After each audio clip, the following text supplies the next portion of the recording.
नमस्कार, मी राहुल साळवे. ठळक वार्तामध्ये सर्वांचं स्वागत. संपूर्ण महाराष्ट्रामध्ये विधानसभेच्या निवडणुका ज्या आहेत त्या लवकरच होणार आहेत. त्यातच महत्वाचं म्हटलं मुरबाड मतदारसंघ जो आहे तो महत्वाचा पारखला मानला जातो. येत्या 20 नोव्हेंबर रोजी मुरबाड मतदारसंघात निवडणुका होणार आहेत. आज आपण मुरबाड मतदारसंघामध्ये एकंदरीत विकास कामांबद्दल चर्चा करणार आहोत. आज आपल्यासोबत जोडले गेले आहे महाराष्ट्र प्रदेश सरचिटणीस शरद पवार काँग्रेस पार्टीचे सरचिटणीस अविनाश देशमुख. सर, स्वागत आहे तुमचं ठळक वार्तामध्ये. सर, काय सांगाल एकंदरीत मुरबाड मतदारसंघामध्ये खरंच विकास झालाय का? बघा, वारंवार सगळे पत्रकार हाच प्रश्न विचारतात. विकास झाला जर असता तर सन्माननीय सध्याचे विद्यमान जे आमदार आहेत त्यांना एवढ्या मोठ्या प्रमाणात नारळ फोडायची, उद्घाटन करायची आणि लोकांमध्ये जाण्याची आवश्यकताच राहिली नसती. कारण की एखाद्या लोकप्रतिनिधीला 5 वर्ष, 10 वर्ष, 15 वर्ष, 20 वर्ष संधी देऊनही जर तुम्हाला कंटिन्यू खोटं बोलावं लागत असेल, खोटे उद्घाटन जर करावे लागत असतील तर हे तुमच्या लोकप्रतिनिधीचं अपयश आहे. हे असं माझं वैयक्तिक मत आहे. सर, सध्या आपण पाहिलं तर निवडणुकांचं जे वार आहे ते वाहू लागले आणि महायुती तसेच महाविकास आघाडीकडून देखील आश्वासनांचा पाऊस आपल्याला पाहायला मिळतोय. महायुती बोलते की आम्ही दर महिन्याला 1500 रुपये देऊ, तर महाविकास आघाडी बोलते की दर महिन्याला आम्ही 3000 रुपये देऊ. मध्य प्रदेशमध्ये या लाडक्या बहीण योजनेचा फायदा थोडाफार भारतीय जनता पक्षाला झाला. त्याच गोष्टीच्या धर्तीवरती महाराष्ट्रात पण या गोष्टी जर राबवण्यात आल्या तर त्याचा काही फायदा होईल असं भारतीय जनता पक्षाच्या तज्ज्ञ मंडळीला वाटत होतं आणि त्यांनी ते अंमलात आणली. परंतु ही जी स्कीम आहे ही स्कीम आमच्या दृष्टिकोनातून म्हणजे ती फसवी आहे. तुम्ही मतं जे देताय ना, हे तुम्ही कायद्याचं उल्लंघन करताय. हे एक प्रकारचे पैसे देऊन तुम्ही मतं विकत घेताय. हे आम्ही सुरुवातीपासून बनतंय आणि बहिणीच्या भावाच्या नात्याला काळीमा फासण्याचं किंवा हे हा शब्द योग्य वाटणार नाही मला, की बहीण आणि भावाचं नातं जे असते ना ते पैसे देऊन विकत घेता येत नाही ना. भाऊ बहिणीला काय देतो ओवाळण्यामध्ये, तर 1500 रुपये देतो. अरे एकाकडे 1500 रुपये देता तुम्ही, ते काही इकडे मग 120 रुपयाचं तेल 180 रुपयावर जाते. 110 रुपये किलोचा लसूण तुम्हाला 450 वर्ष जातो. या सगळ्या गोष्टीचे भाव वाढले आहेत ना. इकडनं खायचं आणि तिकडनं खायचं सारखंच पडलंय. 1500 रुपयात काय होते, ते खोटी ऍड दाखवतात. 1500 रुपयात माझी मुलगी डॉक्टर होते म्हणे, और 1500 रुपये महिन्यामध्ये डॉक्टर होती मुलगी. किती फसवे ऍड दाखवतात. सर, जर आपण जर एका बाजूने पाहिलं, महायुतीने सांगितलेलं आहे की आम्ही 1500 रुपये देऊ, पण एका बाजूने जर आपण पाहिलं तर 3000 ची ऍड देखील आपल्याला पाहायला मिळते. महाविकास आघाडीच्या माध्यमातून आपण पाहतो की दर महिना महिलांना 3000 रुपये देऊ. मग हे कितपत योग्य आहे? तुम्हाला कदाचित आठवत नसेल, म्हणजे काँग्रेस इंदिरा गांधीच्या काळापासून तर PV नरसिंहच्या काळापर्यंत, मनमोहन सिंगच्या काळापर्यंत काँग्रेसनी जनतेच्यासाठी विविध प्रकारच्या योजना राबवलेल्या आहेत. त्या योजनेचं भांडवल कधी केलं नाही आहे. हे काय करतात, देतात 1 रुपया आणि सांगतात भांडवल करतात 10 रुपयाचं. सांगा तुम्ही, म्हणजे अन्नधान्याचा पुरवठा नसतानाही प्रत्येक घरात स्वस्त धान्याच्या माध्यमातून अन्नधान्य जात होतो. आता तुम्हाला राशन दुकानावरती काय भेटते हो? भेटतं काय तुम्हाला? मोजकी एखादी तांदूळ भेटते तुम्हाला. पहिले या आणि सगळ्या गोष्टी या शासनानं बंद केलेल्या आहेत. तुम्हाला माझं एवढंच म्हणणं आहे की खोटारडे प्रकारचा यांचा अंत आहे आणि सत्तेतून पैसा, पैशातून सत्ता, समाजामध्ये भांडणं लावून देणं, कुठल्याही आणखीन प्रकारामध्ये पक्ष फोडणं, सत्य देणं, हा गोष्टी भारतीय जनता पक्ष या महाराष्ट्राला 2015 सालापासून कलंक लागलेला आहे. महाराष्ट्रात कधी असं वातावरण नव्हतं की कोणाचं घर फोडावं, कोणाचा पक्ष चोरावा, कोणाचं चिन्ह चोरावं. अशा प्रकारचे योजना करून, अशा प्रकारचे पक्ष फोडून आपण सत्तेत राहावं, हा फडणवीस साहेबचा डाव आतापर्यंत थोडाफार यशस्वी झालेला आहे. परंतु या निवडणुकीमध्ये जनता त्यांना घरचा रस्ता दाखवल्याशिवाय राहुलजी राहणार नाही. सध्या आपण जर पाहिलं तर मुरबाड मतदारसंघामध्ये विजेचा लपंड आपल्याला मोठ्या प्रमाणात पाहायला मिळतोय आणि आमदार किसन कथोरे आपल्या प्रत्येक भाषणामध्ये जे आहे ते सांगतात की आपण लवकरच मुरबाड मतदारसंघामध्ये टाटा वीज प्रकल्प आणणार आहोत. आणि एकंदरीत तुम्ही कशा प्रकारे पाहता टाटा वीज प्रकल्पामुळे? जर टाटा वीज प्रकल्प जर आपला मुरबाड मतदारसंघामध्ये आला तर नागरिकांना कशा प्रकारे फायदा होणार आहे? त्यांना थांबवलं कोणी? आमदार साहेबांना थांबवलं कोणी टाटा न आणण्याचं? अरे सत्ता तुमची आहे, मुख्यमंत्री तुमचा आहे, पालकमंत्री तुमचा इथला आहे, CM ठाणे जिल्ह्यातले आहेत, फक्त आश्वासनावरती आश्वासनं द्यायचे. राष्ट्रवादी काँग्रेसच्या माध्यमातून या बदलापूर शहरामध्ये, ठाणे जिल्ह्यामध्ये, मुरबाड मतदारसंघामध्ये सगळ्यात जास्त आंदोलन झालेले आहेत.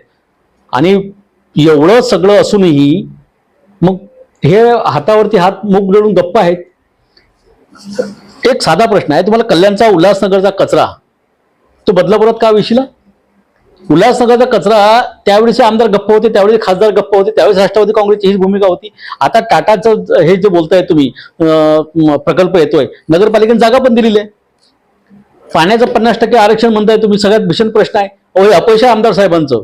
मी तर म्हणतो आमदार साहेबांनी परवा दिवशी भाषणात जे बोलले की काही प्रमाणात मी विकास केलेला आहे, काही नाहीये.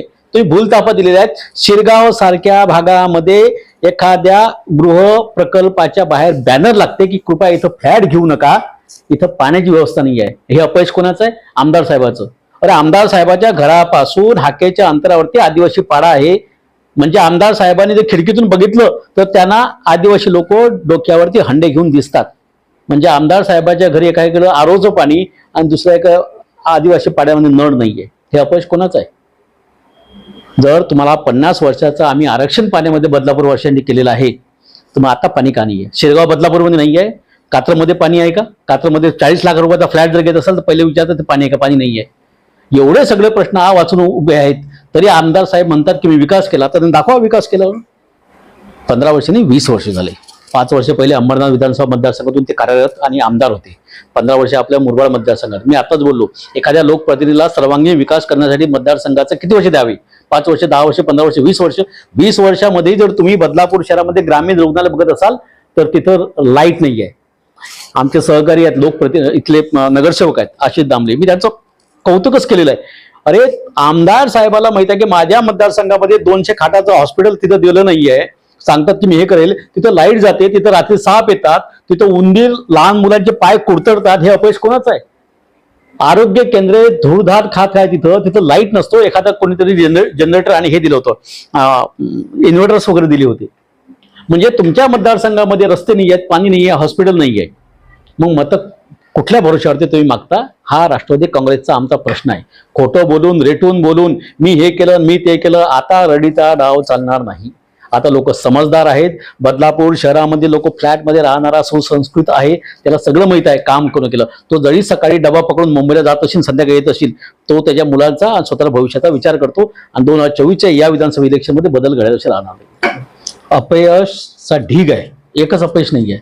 हे MBS कॉलेज वगैरे दूर आलं हो. हे 24 तास लाईट देऊ शकत नाही, 8 तास लाईट देऊ शकत नाही आहे. एक सुसज्ज लायब्ररी उभारली नाही आहे. सांगा ना तुम्ही, आमदार सर 20 वर्ष जर आमदार या मतदारसंघाचं नेतृत्व करतात तर त्यांच्याकडे एकही चांगली इथं सरकारी त्यांनी एखादं स्कूल शाळा आणली आहे का? ठेकेदारीच्या प्रमाणामध्ये शाळा पण आहे. माझं एवढंच म्हणणं आहे या बदलापूर वाशांता तुमच्या माध्यमातून एवढंच सांगतो मी की फक्त यांनी खोटेपणाचा आव आणलेला आहे. मी हे केलं आणि मी ते केलं. सिमेंटचे रस्ते बांधल्यानंतर सर्वांगीण विकास होत नसतो. त्यांचं वाक्य मी प्रत्येक माझ्या इंटरव्ह्यूमध्ये भाषणात सांगतो. ते नेहमी सांगतात की मतदारसंघ माझा कसा ओळखावा की सिमेंटचे रस्ते चालू होतील. सिमेंटचे रस्ते म्हणजे काय विकास आहे का? आता तुम्ही आरोग्याचा प्रश्न विचारला राहुलजी. मी नेहमी सांगतो, एखाद्या माणसाला साप चावला, विंच चावला ना, त्याचं औषध बदलापूरमध्ये नाही आहे. ते म्हणतात तुम्ही सेंट्रल हॉस्पिटलमध्ये जा. एखाद्या तब्येत सिरियस झाली एखाद्याची की त्याला इमिडिएटली काहीतरी चांगल्या प्रकारची तात्काळ सेवा पाहिजे, मेडिकल पाहिजे, तर त्याला कुठं जावं लागते? उल्हासनगर जावं लागते. उल्हासनगर अतिदक्षता विभागात त्याला मुंबईला हवतात. तोपर्यंत माणूस राहील का? एखाद्या जीव जाण्याचं प्रमाण या मतदारसंघातही जास्त आहे, कारण इथं तातडीची सरकारी जे आरोग्य सेवा आहे तिथं उपलब्ध नाही आहे. आणि या लोकांना इंटरेस्ट नाही आहे. हा विद्यमान जे आमदार आहेत ना, हे तुम्हाला आम्हाला गृहीत पकडतात की मी कुठल्याही प्रकारे मीच आहे आमदार इथला. ताम्रपट घेऊन आले नाही आहेत. आणि यावेळेस राष्ट्रवादी काँग्रेस पक्ष, महाविकास आघाडी त्यांना घरचा रस्ता दाखवल्याशिवाय राहणार नाही आहे. कारण लोकांना बदल पाहिजे असते आणि बदल हा निसर्गाचा नियम आहे. बदल हा निसर्गाचा नियम आहे. रात्र झाल्यानंतर सकाळ होते, सकाळ झाल्यानंतर दुपार होते, संध्याकाळ होते. आणि त्याचा इफेक्ट जो आहे विकासावरती असतो. विकास झालेला नाही, लोकांना पण माहित आहे या गोष्टी. आमदार किसन कथोरे त्यांच्या प्रत्येक भाषणामध्ये एक वाक्य प्रामुख्याने ते बोलतात की माझ्या समोर जो उमेदवार आहे तो ठेकेदार आहे आणि ठेकेदार असल्या उमेदवाराला नगरपालिकेची व्याख्याही माहिती नाही. या वाक्याकडे तुम्ही कशा प्रकारे पाहता? ठेकेदारी म्हणजे काय आहे? ठेकेदार व्यवसाय आहे ना. मी काय म्हणतो, एखाद्या राजकारणी व्यावसायिक होऊ नये का? आमदार साहेब याच्या अगोदर काय करतो ते मला सांगायची आवश्यकता नाही. अख्या मतदारसंघाला माहित आहे. व्यावसायिकच होते ना ते. कुठलाही व्यवसाय करू द्या. हा म्हणजे व्यवसाय करणं जे व्यवसायाचं स्वरूप असते ते ठेकेदारी, तर ठीक आहे, ते ठेकेदारी होते आणि त्याचं एवढा बागलबुवा करायची आवश्यकता नाही. आम्ही जर आमचं तोंड उघडलं तर मग त्यांची पडताभूई होईल. अख्ख्या बदलापूर गावात माहित आहे किंवा मुरबाड मतदारसंघात माहित आहे कुठला राजकारणी कुठला धंदा करते. आपण सातत्याने पाहत असतो सोशल मीडियाच्या माध्यमातून असो, नगरपालिकेवर तुम्ही कायम ताशेर ओढत असतात, कोणत्या ना कोणत्या प्रश्नावर तुम्ही उचलून धरत असतात. आता मागच्या वेळेस तुम्ही छत्रपती शिवाजी महाराजांच्या पुतळ्यावर एक प्रश्न उचलून धरला होता. अक्षरशः जे नगरपालिकेचे अधिकारी होते त्यांना तुम्ही पैशांची माळ देखील घालायला गेले होते. मात्र एका दिवसानंतर ती नंतर कुठेतरी ती जी तुमची आंदोलन होतं ते स्थगित करत आलं, ते मागे घेण्यात आलं. याच्या मागचं कारण काय? मागं वगैरे घेण्यात आलं नाही बिलकुल. छत्रपती शिवाजी महाराजांच्या पुतळ्याच्या बाबतीत ज्या माझ्या भाषेमध्ये हरामखोर लाचखोर अधिकाऱ्यांनी पैसा खाल्लाय ना, त्याच्या तोंडाला फक्त काळं फासण्याचं काम राहिलं होतं. माझा प्रश्न एवढा आहे की मी एक साधा कार्यकर्ता आहे. मी जनतेसमोर प्रश्न मांडतो की असा बदलापूर शहरामध्ये असा प्रकार चालू आहे. काय झालं, छत्रपती शिवाजी महाराजांचा पुतळा जर तुम्ही बसवायला घेतला बदलापूर शहरामध्ये, त्या पुतळ्याच्या बाबतीत एक व्याख्या अशी असते की सरकारच्या नियमानुसार त्याची सगळ्या गोष्टीचा त्याला विचार व्हायला पाहिजे. की कोकणमध्ये छत्रपती शिवाजी महाराजांचा जो पुतळा कोसळला, तशा प्रकारची बदलापूर शहरामध्ये घटना घडू नये यासाठी मी आग्रही होतो. कारण की तुम्ही आमदार साहेबांचे आता ठेकेदार बोलतो मी, आता ठेकेदार बोलतो. कारण की नगरसेवक असताना ठेकेदार होऊ शकत नाही कोणी. एक तर तुम्ही नगरसेवक व्हा, एक तर तुम्ही ठेकेदार व्हा. बदलापूर शहरातील भारतीय जनता पक्षाचे काही नगरसेवक आहेत ना, ते ठेकेदार आहेत. मग अशा 2-3 नगरसेवकांनी आणि काही वाचाळवीर जे भारतीय जनता पक्षाचे, की त्यांच्या माध्यमातून छत्रपती शिवाजी महाराजांचा पुतळा बसवायचं काम त्यांना दिलं होतं. बरं, शिल्पकार कोण आहे? ज्याला एकही पुतळा बसवायचा अनुभव नाही आहे, अशा ठेकेदाराला, अशा शिल्पकाराला छत्रपती शिवाजी महाराजांचा पुतळा नदीवरती बसवायचं काम दिलंय. मी हे वारंवार सांगतो की अरे बाबांनो, आमदार साहेबांना मी पत्र लिहायचा विचार होतो. मॅसेज पण माझ्यातर्फे गेले की आमदार साहेब, कृपया माझी विनंती आहे की यावर तुम्ही लक्ष घाला. परंतु काम कोणाला दिलेलं आहे? काम कोणाला दिलं आहे की आमदार साहेबाच्या माणसानं. अरे, छत्रपती शिवाजी महाराजांचा अपमान झाला चालते, पण आपल्या कार्यकर्त्याला ठेका भेटला पाहिजे. अशा दुराग्रही भूमिका घेणारे मगरूर आमदार जे आहेत त्याच्या बाबतीत मी आंदोलन केलं आहे. आणि काम जे आहे काही अंशी त्यांनी काही त्यामध्ये बदल केले असतील, पण आमचं बेसिकली मी अविनाश देशमुख आंदोलन म्हणून लोकांसमोर मांडतो जेवढं शक्य असेल तेवढं. कारण मला एक परिसीमा आहे, मला एक सीमा आहे त्या गोष्टीच्या, कुठपर्यंत कुठली गोष्ट घेऊन जावी. मी तो मुद्दा बदलापूर लोकांच्या समोर आणलाय की बाबा, छत्रपती शिवाजी महाराजांचा पुतळा बदलापूर बसतोय, त्या बाबतीत 32 लाख रुपयाचा अपहार, घोटाळा, लाच प्रकरण यामध्ये झालेलं आहे. सर, तुम्ही अनेक आंदोलनांमधून तुम्ही सोशल मीडियावर दिसतात, सर्व नागरिक तुम्हाला पाहतात. मात्र नागरिकांची अशी प्रतिक्रिया आहे की अविनाश देशमुख जे आहे ते कुठेतरी मराठा समाजाची फसवणूक करतात. ते आंदोलन करतात, मात्र काही दिवसानंतर ते स्टॉप होतात.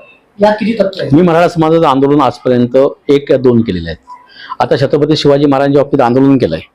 आता विचार करा, आंदोलन केलंय त्या बाबतीत सरकारपर्यंत मेसेज गेला, तुमच्या मीडियातून सगळ्या ठिकाणी महाराष्ट्रात बातम्या गेल्या, ते प्रकरण थांबलेलं आहे, त्याची चौकशी चालू आहे. आणि याच्यावरतीही छत्रपती शिवाजी महाराजांचा अपमान करूनच त्यांना जर पुतळा बसवायचा आहे तिथं, कुठल्याही प्रकारची इन्क्वायरी न करता, कुठल्याही प्रकारचा अनुभवी शिल्पकाराला काम न देता, तर त्यांची मर्जी आहे.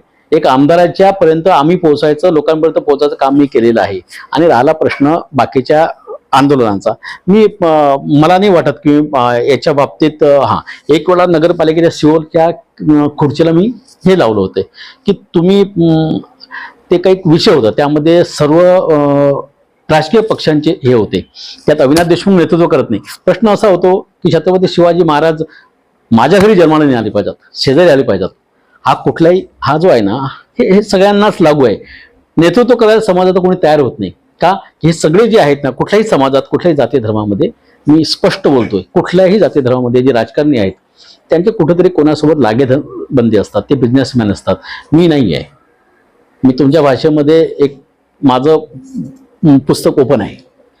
तर हे होते अविनाश देशमुख, महाराष्ट्र प्रदेश सरचिटणीस शरदचंद्र पवार गटाचे. तुम्हाला एपिसोड कसा वाटला कमेंटच्या माध्यमातून आम्हाला नक्की कळवा. तुर्तास इतकंच. व्हिडिओ जर्नलिस्ट अनिकेत सरणसह राहुल साळवे, ठळक वार्ता, बदलापूर. धन्यवाद.